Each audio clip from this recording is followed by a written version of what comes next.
La première dame de la République a reçu le week-end dernier les responsables de Antil, une structure mise en place par les Nations Unies pour lutter contre la malnutrition.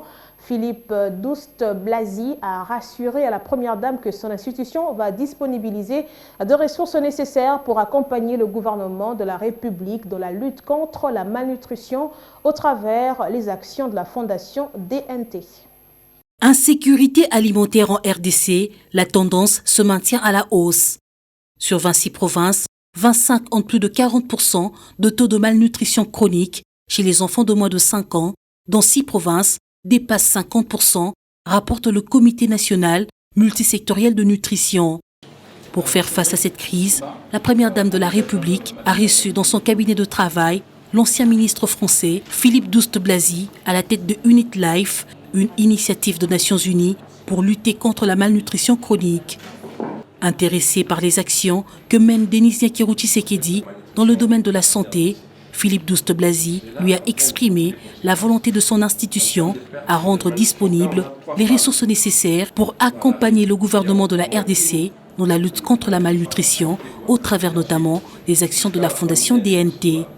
C'est les 1000 premiers jours de la formation d'un enfant, c'est-à-dire les 9 mois de grossesse et les 2 premières années de vie. Eh bien, si vous ne prenez pas suffisamment de certains nutriments, certains aliments, eh bien, la maman peut enfanter un enfant qui aura des problèmes plus tard, qui sera malade, qui aura même des problèmes parfois de compréhension cérébraux. Donc, je suis très heureux que la Première Dame s'occupe de ce sujet. C'est une des rares Premières Dames au monde à s'occuper de cela. C'est une infirmière, elle connaît les problèmes de santé. La lutte contre la malnutrition étant multisectorielle, Unit Life compte sur l'appui de tous pour mettre fin à ce fléau qui tue de nombreux enfants dans le monde, gage de l'atteinte des objectifs de développement durable dont le deuxième point vise l'éradication de la faim à l'horizon 2030. Elle est extrêmement attentive à ce sujet, la malnutrition chronique. Ensuite, parce qu'elle est elle-même professionnelle de santé. Elle a travaillé dans un hôpital. Elle sait ce que c'est que les malades. Elle a cette particulière attention pour les plus démunis, les plus pauvres, pour les femmes, pour les enfants. Sa fondation est basée là-dessus.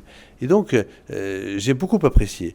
Et donc, ce n'est pas uniquement une affaire de ministère de la Santé, c'est beaucoup plus large que ça. Ça touche l'agriculture, ça touche l'éducation, ça touche le ministère des Finances aussi, parce qu'il faut trouver des financements. Le coordonnateur du Comité national multisectoriel de nutrition, présent à cette réunion, aux côtés du ministre de la Santé publique, a présenté à la Première Dame et à son équipe le tableau de la malnutrition en RDC.